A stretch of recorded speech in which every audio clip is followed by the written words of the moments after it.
loves, welcome back to my channel. If you are new here, my name is Faith. So guys, today I'll be checking out Breakfast Club exposes their racism while getting destroyed by Vivek Ramaswamy in heated interview. Oh my god, you guys, this is gonna be interesting and I'm super excited as always. If you're here to subscribe to this channel, please consider subscribing, give this video a massive thumbs up, comment, share, and all that good stuff. And without much ado, let's see what this is all about. Wake that ass up early in the morning. The Breakfast Club. Morning, everybody. It's DJ NV, Charlemagne the Guy. We are the Breakfast Club. Teslin Figaro is with us this morning. I can't wait to see you attempt this name. And we got a special guest in the building, Vivek Ramaswamy. Did I say it right? That's actually pretty good. It's better than most hosts. Yeah, it's like Ramaswamy, like CD-ROM, but yeah. Well, I said Ramaswamy. Yeah, you got it. Ramaswamy. Well, good morning. Good to see you guys. How you feeling? Good to see you too. Feeling good, guys. You're running for president. I am. Running for president. Yeah, you're actually polling third behind Trump and DeSantis right now. The latest Fox poll shows you polling. A distant third. A distant third. A distant third, yes. I was about to say the third from second that. is huge, but what do you think you need to do to close that gap? I mean, most people in this country do not know who I am. So against that backdrop, the fact that I'm ahead of a vice president and a bunch of U.S. senators and a former U.S. ambassador and governors is honestly ahead of where I expected to be right now. Our goal was to be in third by the end of the year.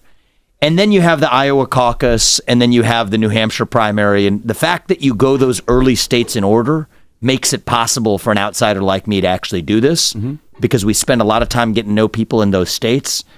And so it's going to be a steady process. The debates, I think, are pretty key. They start in August. I'm qualified for the debate stage already. I tend to like settings where we're debating. So hopefully that goes well. And we'll see where this takes us. Does anybody who's not a white male really stand a chance of being the Republican? Absolutely. Okay. Yeah. I think that there is they don't seem like they're open to that kind of diversity. I'll be honest with you. I travel the country.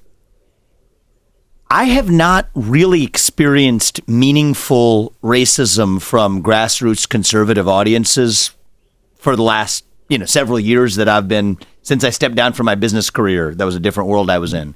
But for my book tours and everything else, and then now for this campaign, traveling the country, it's funny. That's the impression that you get from the media, meeting people from Iowa, Ohio, Michigan, New Hampshire. I don't see that at all. In fact, I just see a hunger for substance, ideas, what's actually going to make the country better. I am very encouraged by that. Good. And I think that more people should. I mean, I used to live here in New York as well. And I'm not saying this about you guys, but I remember for me, you get trapped in a bubble.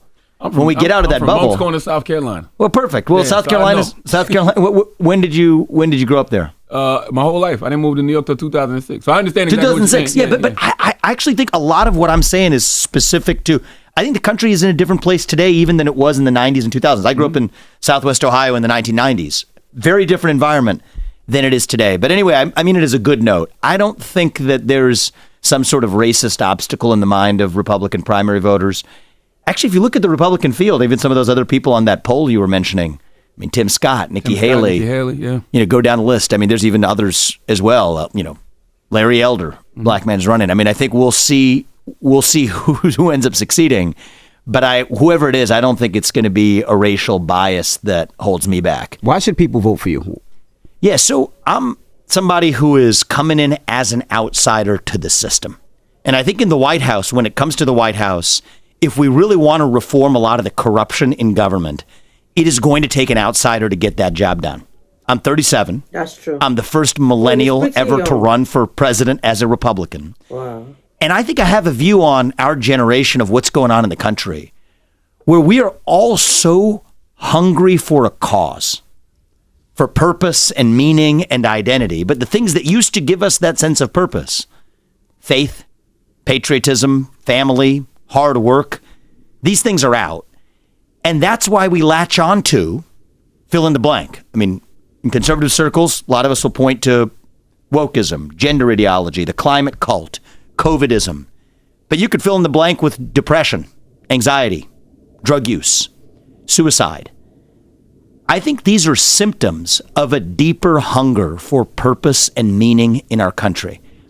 And so in some ways, I'm running as a member of my generation to say that we can fill that void with the things that actually give us real purpose. Revive family in America. That's actually a big part of my platform. Wow, I love what that. allowed me to achieve success. My parents gave me a great love family that. foundation. I didn't grow up in money. We're trying to give that to my 2 kids as well. I want that to be enjoyed by Americans across the country. Belief in the country, national pride. Less Yes. than 16% of Gen Z even says they're proud to be an American. I'm not making this one up. This is about a month ago. There was a good survey. 60% of young Americans said that they would sooner give up their right to vote than to give up access to TikTok or other social media. That's a problem. So I think we have a crisis of national That's pride. a huge People problem. are, That's America's fault. That's the It is. system's fault for constantly failing the Jeez. people. well, I see it. I see it less about. We can allocate the blame. We can talk about allocating the blame. I think there's blame to go around. I think it's up to all of us to take a long, hard look in the mirror and ask ourselves, what is that vacuum in our heart? It's an old saying that goes, if there's a hole the size of God in your heart and God does not fill it, something else will instead. I think the same applies for belief in a nation as well. That's true. So I think what's going on is we're human beings. What makes us different from animals is that we can believe. We need to believe in something bigger than ourselves. And when we lose God and family and country, we start believing in new false gods instead. That's true. That's what's going on in the country. And so I don't know that it's so much a question of fault, but more a question of how do we actually revive our sense of Oh, no, self-confidence it's and definitely pride. a question of fault. I can absolutely blame white supremacy, 100%. Really? Yeah. See, say more, and then I'll respond to that. I mean, just look at the history of the country. Like, it's just really just that simple for me. The country has never fulfilled its promises of freedom, liberty, and justice for all. It's always been freedom, liberty, and justice for some. And usually that some is white people. So here's what I would say in response to that. That is obviously true that the nation has fallen short of our promise since our founding. But walk through some obvious facts about America. We're not founded on an ethnicity or a monarch or a food or even a religion. We're founded on a set of ideals that brought a group of people together in 1776, and we live by those ideals. At least we aspire to those ideals today. A nation that aspires to ideals that's not made up of gods, but made up of human beings, will always fall short of those ideals. So I think our worst hypocrisies as a country, and we have many of them, our worst hypocrisies are our best evidence that we have ideals at all. You take a look at other countries. Nobody ever calls the Chinese Communist Party a hypocrite, or China a hypocrite, or Iran a hypocrite. Why is that? Because to be a hypocrite, you at least had to have ideals in the first place. But a lot of And those so we're ideals- imperfect, but we are about the pursuit of a more perfect union, the pursuit of happiness. America's about the pursuit. And so I think Are that we, trashing though? ourselves, I think we are The reason I say actually. that is because, we never were included in those ideals originally. Like, Originally. Yeah. But never and not originally are two different things. Originally, that's true. Over 250 years of progress, if you had somebody who was in 1870 looking at the world we live in today, if you had somebody in 1960 who was looking at the world we live in today as it relates to race in America, we would be darn close to what they would have thought of as the promised land. That's So I true. think we have to recognize that America is I about love that that. pursuit. We're a lot further along than we were 250 years appreciating ago. what we have now. And here's the other thing, too. We got to set our expectations. We will always fall short of our ideals. By definition, if there are human beings and not gods living in a nation that aspires to ideals, we are fallen. Man is fallen. That's what true. makes us who we are. But what also makes us different from animals is that we have ideals. So America's founded on our humanity, that we can believe and aspire to something that we will still fall short of. That's what makes this country beautiful. And that's why that's why I'm in this. You ask me, why am I in this? I care about reviving pride in that nation, because if we get into the habit of just bashing that country, what are we bashing? We're bashing the last best hope that man has for aspiring to those ideals. Tell me who else has done better. I'll wait. I don't think I'm bashing the country. I think I'm bashing the system. more Okay. so. I want to change. I want to change the system. That's what Well, I'm with you on that. Yeah. I'm with you on changing the system. It's what brings me into this. And what's your thoughts on some of the people that you're running against, Donald Trump and DeSantis? What are your thoughts on them and their leadership and what they've done for the country so far? You know, I think everybody's made their respective contributions. I respect some things about what each of them have done. I think the Republican Party, I tell this to conservative audiences all the time, obsesses over the question of the who. You know, Ronna McDaniel, she was the chair of the Republican Party versus somebody else, or Kevin McCarthy or somebody else, or Donald Trump or somebody else. This is a superficial discussion versus actually just taking a step back. And the Republican Party does not do this enough. what do we stand for, and why do we stand for it? Actually, a lot of my criticisms are also directed at the fact that we define ourselves. When I say we, I'm running as a Republican, but as a party in opposition to something. All right, that's what Joe Biden did. That's what the radical left does. And race, gender, sexuality, climate. I'm opposed to a lot of these ideologies of identity, but the right falls into the trap of just saying we're not those things. And then we'll fight about which biographies win. Oh, I'm actually a bigger and more accomplished person than you, and I'm going to sling mud at you. Versus asking the question of, what do we actually stand for? For me, it's about individual, family, nation, God. You can agree or disagree, but at least that's a vision that's different from a vision of identity grounded on race and gender and sexuality and climate. And so that's a long way of saying, I guess, what I see as deficient in the field, and the entire Republican field, including the candidates you mentioned, is they're all running from something. And I'm in this race because I want us to run to something. What is that something? A vision of what it means to be American. Mm-hmm. Okay. Revive the ideals of 1776. Revive the truth, meritocracy, excellence, freedom of speech, rule of law. A radical idea. This is not a Democrat or Republican idea, that the people we elect to run the government ought to at least be the ones who actually run the government. That's not the case today. You want to talk about fixing the system. You want to talk about one of the myths where we fall short of our ideals. We're taught in school that we have 3 branches of government. They're irrelevant compared to who actually runs the government. It's a 4th branch of government of 3-letter agencies in Washington, D.C. That is a formula for corruption. Corruption we get. That's a system we need to break down. Who are those 3? I mean, you could go down the list. SEC, FDA, EPA, TSA. The tens of thousands of government bureaucrats working in Washington, D.C., they're the ones who actually make the laws. It's not Congress. And that's a formula. And those people aren't elected. Nobody elected them. They're protected by these what are called civil service protections, which means even the president, technically, under many people's beliefs, can't fire them. That's the permanent state, what many in the right will call the deep state. I think that's a problem. I think that falls short of our ideals. I think the same FBI that threatened Martin Luther King with suicide on the back of incorrectly collected tapes is now committing, I would say, hypocrisy and corrupt actions against people of a different political persuasion that the FBI doesn't like today.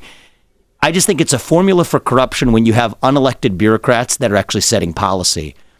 But that's a detail compared to my point, which is we need to revive the ideals that the nation was actually founded on and do a better job of aspiring to them. Now we have Teslin Figueroa. I'm sure Teslin has some questions. Tez, you good? Yes, I do. So I've heard a lot of, what you think and your vision, and I'm a very practical person, and I want to kind of, opposed to talking about your opponents, let's talk about you for a moment, and let's actually talk about your policy. Explain to me your position on this civic duty voting. Sure. So my position is, I think that every kid who graduates from high school should know the minimums about the country that we require an immigrant to know about the country in order to become a citizen.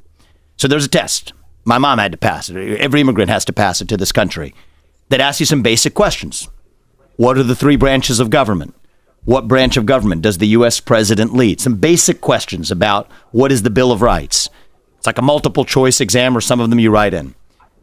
I think that if we're going to ask immigrants to pass that test, as we should, I think every 18-year-old who graduates from high school should have to pass that as well, because young people, it goes back to that issue of pride. You don't value a country that you don't know something about. You don't value something you inherit. True. You value something you have a stake in creating, in building, or knowing something about. So how do we think big about this? Well, young people, as I told you, most of them, very few of them vote. As it stands today, super small numbers, and apparently 60% of them say they would rather give up their right to vote than give up TikTok. Well, I say, all right, let's take that to the next level. How about we do something that raises the voting age from 18 to 25, but you still get to vote at 18 if you just pass that same civics test that an immigrant has to pass in order to vote. And tests aren't for everybody, so be it. Then you at least serve in the military or a first responder role for 6 months. That's my civic duty voting proposal. And the reason is, I'll actually make a prediction. I think youth voting in this country will skyrocket. From a very low level right now, it will skyrocket because you value something you actually have to earn. And I think that this is not a left-wing or right-wing point. we all have duties as citizens, right? You know, we aspire to free market capitalism, right? Materialist advance. And that's the life I've lived as well, by the way. My parents came to this country with not a lot of money. I've lived the American dream. I've made a lot of money by building businesses. That's one side of what it means to be an American. That's true. But part of it is we also have duties to this country. And I think the more we wake that up, actually, the voting age only became 18 in 1971 in the context of the Vietnam draft. So I just think reviving those ideas is going to be good for us. A lot. So let's prove your point. Nick, our camera guy, do you know the 3 branches of the Nick federal government? over 24, so it don't matter. But I'm just saying, but nobody knows there are 24. Red, do you know the 3 branches? Executive. Well, I got a test. I would like to see if you're willing to pass, because I believe in, just as you believe in civic engagement, I believe in changing the ideas of what political opponents look like, what they should look like, or political candidates. Are you willing to take a test with me quickly? Because I just have a couple of questions for you. I will, absolutely. And the way this is opening up, I have a feeling I'm about to fail it, but that's good. Let's do it. That's right. Yeah. Just for clarity, I am an independent. I'm not a Democrat or a Republican. Cool. I think that's important for the premise of the argument, because I know you did a lot of debating at Harvard. I also want to make it clear that these are the same questions that I asked liberal Democrat Marianne Williamson. So I want to make sure that we put that out there as well, just to kind of set the foundation. I'm open to being humbled. Let's do this. Okay, great. Let's go. So you mentioned, the pride of being an American and how important it is to have pride in this country. I'm also a veteran, by the way, for the United States Air Force. So when is it that you voted for the first time? I voted in 2020. Okay, so you're how old again? I'm 37 years old. So for how many years you sat around and did not get involved at all in any civic engagement? Is that my understanding? A long time is the answer. And actually, that's what I wrote this book about. I'm not holding myself out as some sort of model. I'm actually offering myself as a self-reflection of my journey as a citizen, to whom this country has given much, right? As an adult, when you have kids, it changes your perspectives. I'm very honest about that. Absolutely. Okay, no problem. So let's go deeper into the self-reflection. So you've sat around and sir, I'm being as respectful as I possibly can. Please don't take anything and you don't even have to be. And you don't even have to be. So take it off and let's go. So you've been sitting around in the country that my ancestors built for about 20 years. Your parents came over as immigrants, brought you over. You made millions, according to your resume, off of this country, and you have absolutely not been involved in civics. 1, not voting, and 2, let me just ask, because I know you mentioned earlier you don't want to sit around at the debate and talk about accomplishments. Let's make the accomplishments pretty simple. In high school, were you ever a class president or take any leadership role? Because your opponent did, Chris Christie. He was the class president. So have you ever taken any leadership at all on anything? Or just can I just correct a couple factual things Sure. that are kind of important? My parents didn't bring me over to the country. I was born in this country, and I'm proud of that. I know you were born here in Ohio. Yeah. Ohio. You mentioned my parents. I'm saying your brought parents were immigrants. My apologies. And that's all right. You said your parents brought you over to this country. I thought I would set that record straight. I mean, they were immigrants, but let's not go down the water hole. No, we're not going to water hole. I just want to correct a couple facts. And then the other thing is, you were born here in Ohio. I was born in Cincinnati, Ohio. That's right. Right. So you've been here your entire life. So the question is, did you take any leadership role in middle school, high school, class president? I did. I know you played tennis. What is it? Explain it to us. Student council. But, I think that this is I have held leadership roles over my life, but those don't qualify me to do what I'm doing now. Yeah, it kind of does. Okay, it kind of does. I'm giving the test. I'm the test administrator. All right, there you go. So it kind of does, because when you go from saying I want to go to the highest office, and I'll tell you, I've led companies as well. Is the other leader? The main leadership role I've played is and I want to talk about one early part of your premise that I also want to say, bring it to the country point. The other point, you use the word sitting around. I'm not somebody who's saying I want the next generation, my kids' generation, to have more civic duties when they graduate from high school and college than I did when I did. That being said, I wasn't sitting around. I've developed medicines, 5 of which are FDA-approved products today, one of which is a life-saving therapy in kids, 20 of whom die by the age of 3 if they're not treated, 70% of whom now live lives of a normal duration. Another one for prostate cancer. So I don't apologize for making contributions. But right. Well, I don't want you to filibuster that, no worries. Because that's not the question that I asked. And I don't consider, as a veteran, I'm talking about service. I'm not talking about what you did for profit. Yeah. I'm not talking about what you paid people to do with your company. I've not served the country because that means nothing to me. You do what I'm talking, she hasn't been able to ask a question. She's been trying to ask a question, and you've been talking over. I'm all ears. We gave you the platform to let you say. I'm all defensive. I'm all ears. No, I was just correcting a couple hasn't had a chance facts. to That's ask a all. question yet. Every Go time ahead, she Ted, tries ask to the ask a question. question, you've been cutting her off. Good. I'm all ears. Right. So your question. So my question again is: you're trying to your goal is to raise the standard, and you're saying you want people to believe in country, and you want people to have civic engagement. And sir, I just find it very telling that you haven't had any civic engagement at all, and haven't been at all. And when I say sit around, I don't mean you haven't done anything. I'm talking about in regards to service. Because one thing about political office, the same way that you want to change how people look at politics and look at this country, I want to change how people look at politicians. And when I see that someone hasn't did anything at all to be of service to mankind, to take a leadership role. It's not good enough to just be on city student council. Were you a leader? All of that applies. Have you been able to get anybody in the room at any time, from a high school gymnasium to Ohio, Republican leadership there to now? Have you been able to get anybody in a room to believe in this vision? I don't agree with a lot of your vision statement, but I do know you've been going around having these discussions and getting everybody emotionally worked up to talk about vision and debate. But I want to get to the practical. You're trying to go from preschool to president of the United States. You're skipping over city council, county council, mayor, governor. You want to go straight to the top. So my question is this a PR? Is this for the PR, the perception of reality? Or can you point to any leadership where you've been able to get people to believe in what you're talking about that they're not paid to do on any of these vision statements that you have? If not, then to me it's a moot point, because you're holding a standard that you haven't met yourself.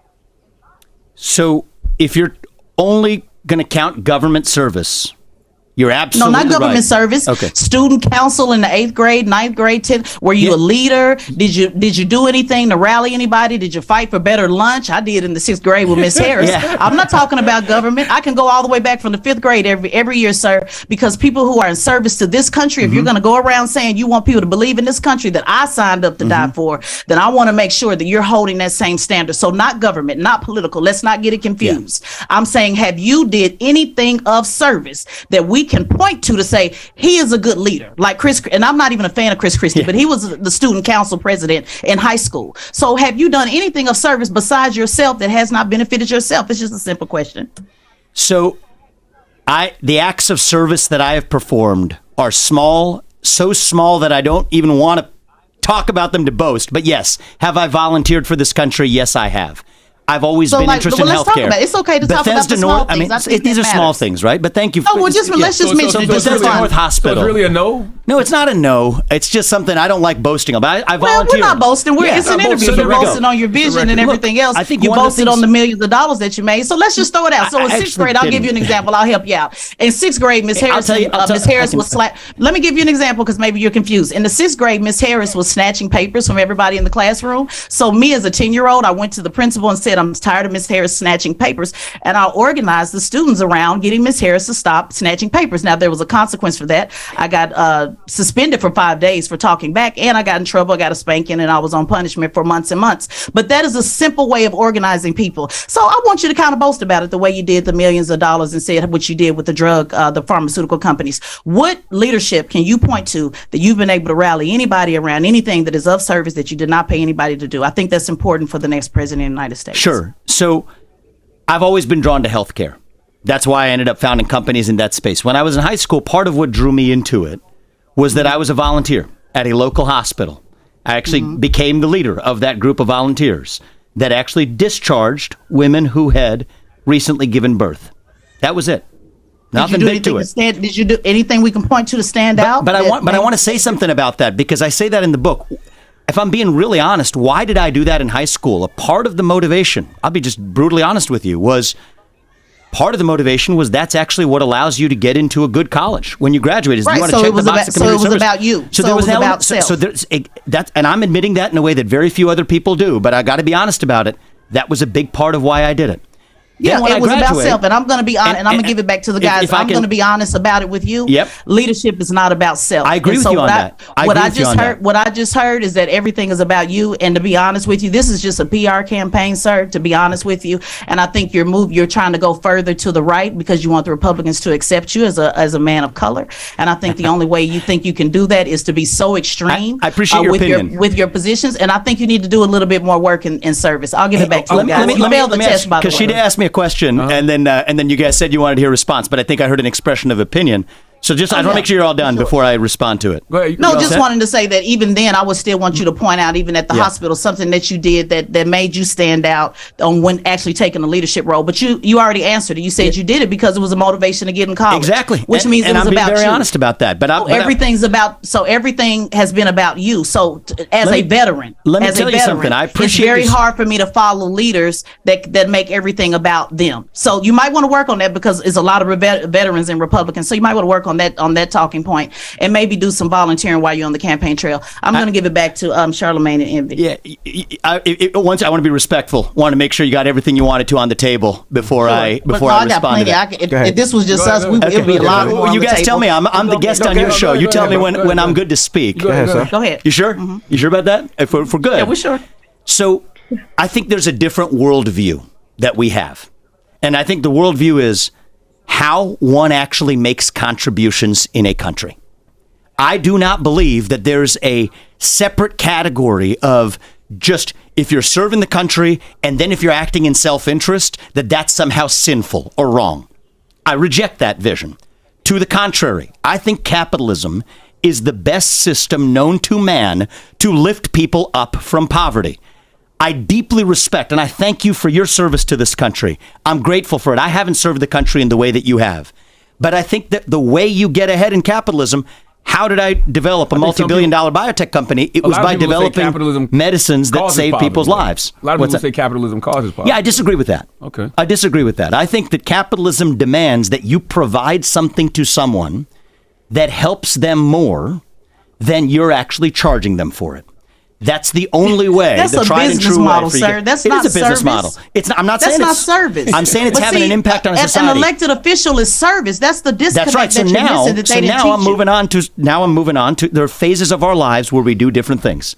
Well, you're moving straight all the way up to President of the United States. You know, I don't view it as a hierarchy. I don't view it as a hierarchy. I don't believe in hierarchies. The hierarchy is the way the bureaucracy works. I don't believe in so we have a difference in opinion. You also don't believe in service, and that's where we're having a disconnect. Well, I disagree with you on that. I just disagree with you on that. I think it's whack that you're proposing to revoke voting rights for 18 to 24-year-olds unless they meet certain qualifications, but you never exercised your rights. Well, so long. So most young people don't, is the whole point. Well, so, Charlamagne, let me ask you a question. Do you think the largest voter turnouts have been over the last couple of elections, few elections? They still voted at a very low rate. But let me ask you a question. What do you think about high school students being required to pass the civics test? What's your perspective on that? The one that you proposed? The one that every immigrant has to pass in order to enter the country. If every high school student has to pass that before they graduate, what's your take on that? I don't think there's anything wrong with it. Okay, good. Now let me tell you something about the law as it exists today.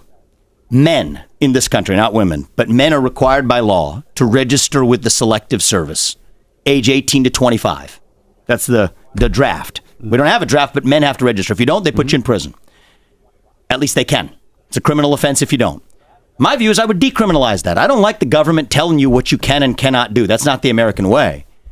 But if you want to enjoy the civic privilege of voting, then I think it is perfectly legitimate to say you have to at least know something about the country or have served that country, one or the other. Absolutely.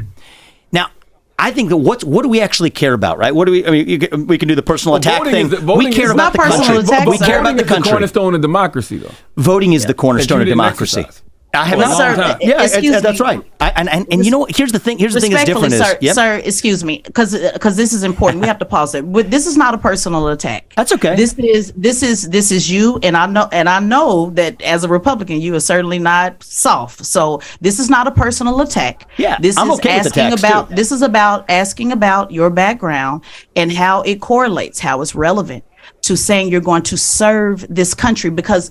President is actually so I have been an open book in the last 3 years. Yeah, I know, Absolutely. and I'm going page by page. And I'm saying that I have not. I'm gonna let you finish, but I want to be clear. It's not an attack. Okay. Because you've been an open book, but that doesn't mean I have to like what's on the page. That's fair But enough. it's not an attack. I'm just reading the book. Yep. And so when I hear somebody say you need to get to either pass this test or do some type of service to the country, and I spend hours looking. You were in the Phi Beta Kappa Did you have a leadership role in college, the honor roll? When somebody sets service as the standard and they've done no service except to themselves, that's a fair question. It's a question. That's and you fair just So I've been on the, I mean, look, I was on I was on high school student council. Yes, absolutely. Were you a leader? Were you a leader? I was a vice president of my high school student council. Absolutely. I was the president of the National Honor Society.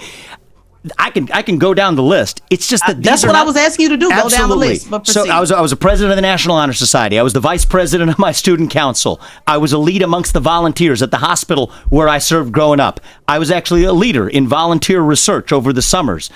From my senior year, all of that, but you already admitted all of that was to get into college. Not all of it, but I am admitting it. I think that I know that's self-service, though. I just do you understand the difference between self-service and service? I think the reality is, and I think we just all have to be more honest. When many high school students are serving today, not all of them, but I think let's smoke it out. I don't like that structure where we actually mix service with self-interest. And I don't like the structure of somebody saying somebody need to give service as a veteran. I don't like the structure of somebody going to the highest office of the land and have not served anybody at any time unless it was self-serving. So this is where we just have two different ideologies. And I know your goal was to come here and get into. Here's my perspective. That's why we got different perspectives. Two guys, you got to leave in 5 minutes. I know. I'll let them wrap up. Let me just say one thing: is here's my vision of the run for presidency, and this is why I say I'm an open book. Is my job is to make sure people in this country know who I am and what I stand for. And I think that very few politicians on either party actually get that job done. So what I say is I'm an open book about who I am and what I stand for. Whether the people of this country want to vote for me, that's their question, not mine. That's their job to determine, not mine. And you're free not to vote for me. I expect you won't, and that's okay. But I'm doing my job in the 3 books I've written over the last year, in the conversation I'm having with you guys, being far more honest than any politician that I know in the last 10 years in this country. And I think when I say we want to fix corruption, you don't know what the first step is. The first step is actually people being honest. So you guys know me. You know what I stand for. I haven't hit back on that. Whether people in this country want to vote for it, that's their choice. Do you want to unite the country? I do want to unite the country. So why is one of your marquee campaign proposals making sure black people can no longer benefit from affirmative action? See, here's the thing. Mm-hmm. It's actually been a disastrous experiment over the last 60 years. I've seen the impact that it's had. Unlike a lot of other executives, I've had senior executives in my company who happen to be black, senior executives in my campaign who happen to be black. I actually went to a majority or close to majority black school 1st through 8th grade. There isn't a single one of those black kids or black colleagues that could not have achieved everything I have in my life. I firmly believe that to be true. And I have seen the unfair discrimination behind closed doors, the things that people will say behind closed doors, about somebody who would have had that position anyway, but was unfairly tarred with the taint of saying they got it because of a race-based quota system. I think that's unjust to everyone across the board. And I think that the right way to do this is actually ensure equality of opportunity, educational access at an early age, which, by the way, we don't have in this country, starting at an actual young age. How about doing that in a way that's agnostic to race? That way we prevent seeing one another on the basis of a color of our skin, but we actually solve the real inequalities that we have when it starts with inequality of opportunity, starting with education. So my view is, I think my approach is actually going to be more successful in lifting up more black Americans than have been the Lyndon Johnson approach of actually using race-based quota systems. So if the Supreme Court does rule on affirmative action and they do ban it, who do you feel it benefits versus who it hurts? I think that it helps everyone if they end race-based affirmative action in college admissions. I think it will literally help everyone in different ways because it restores merit in the United States. Are we perfect in ensuring equality of opportunity? No, we're not. The fact that kids are trapped by the zip code in which they're born, determining where they go to school, is a problem, which is why I favor universal school choice in this country, which has actually done more to help black Americans than has any affirmative action program. What's your thoughts on people saying that you got Don Lemon fired? I think that the New York Times reported that. I had an open debate with Don Lemon. What CNN wanted to do with that is their choice. My view is, though, we need to start saying in public the things that people are otherwise saying in private. There's a gap right now in the country. Let's admit it. Democrat, Republican, it doesn't matter. Be careful with that because a lot of people in your party are going to start saying nigga out loud. I don't think so, actually. And I would certainly hope not. I would condemn it if they do. I would condemn it if anybody does. All right. But what I think is we need to close the gap between what people say in private and what they say in public. That allows us to air our differences, and then we actually find unity that way. That's actually what I think unites the country, not creating this culture of hush-hush, right? Say one thing in public and a different thing in private. And I do reject Don Lemon's premise. What did he tell me on set? He said, you can disagree with me when you have black skin and you've lived in this country, whatever ethnicity you are. Explain it to me. I just reject that. I think we should. Sir, let's just use a real example of just what everybody said. You said, people can have difference of opinion. They can have, you want to unite people. I gave you a difference of opinion as a veteran, and you came back and said that I was personally attacking you. And that is a way of gaslighting and basically, trying to set the idea that I was against you when I just had. That's the statement you made. And what I'm saying is, instead of us just having the debate, because see, I didn't talk about colors, which you probably expected when you came in here. I did not. Well, that's fine. I didn't talk about color. I didn't get all emotional about your vision, because I really wanted to just talk about what you've done in service, because you yourself has raised service as the number one thing that what people need to do in order to participate in the country that my ancestors built.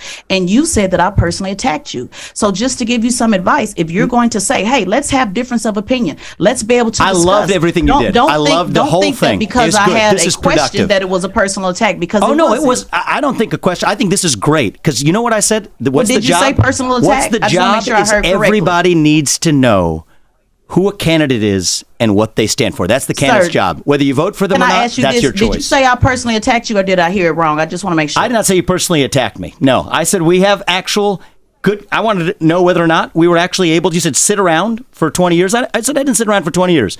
But that's okay. I think that, you know what? If somebody's running for U.S. president, I want to say this. Well, you can't handle the heat, you stay out of the kitchen. So we'll come in we can keep and we'll handle with the personal attacks. You did say personal attacks, though. So let's be honest. Remember, that's your number one thing, being honest. And I know you. I agree with you. I know you have to go, but I do disagree on what you said about affirmative action, because I feel like without that legislation, I don't think black people stand a chance. We had to create the legislation to even have a chance. And I don't know why you have faith that without that legislation, things will be fair or on equal footing for black people. I think that most people who benefit from affirmative action are the immigrants who came after Kennedy's immigration reform in the 60s.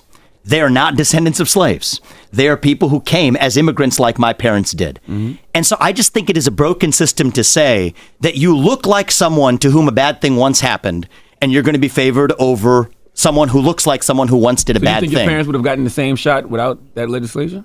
I mean, so it turns out that Asian Americans, Indian Americans don't benefit from... You want to take away something that benefited your parents, which directly benefited you. See, here's what I'm saying is, whether or not it's in our past, the question is, how do we actually move forward as one nation? And I do not believe it is with race-based quotas.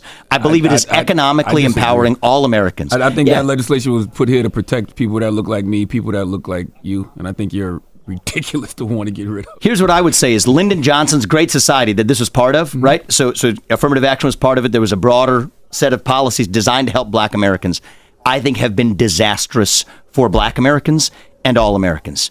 Well, sir, it wasn't disastrous for you. And what Charlemagne is saying is your parents benefited from it. They did not. I mean, as a point of fact, that's false. Indian Americans do not benefit from affirmative action. No, that's not as a point of fact. No, that's not as a point of fact. Because without the liberties that black folks have fought for, which has basically immigrants have been able to prosper in this country because of that. But we're not going to go there. Let's just say they benefited from being able to have the freedoms that black people fought for. That's the bottom line. And in turn, it benefited you. And then your answer a moment ago was, well, let's not talk about stuff in our past. See, once it benefited you, you were able, you moved on. I want to be honest with you. You guys want to get real. Let's get real. My parents were. That's why the heart of a service. No, sir. Because the black people hadn't fought. Yeah, we got to get real. My grandparents lived in a colonial society.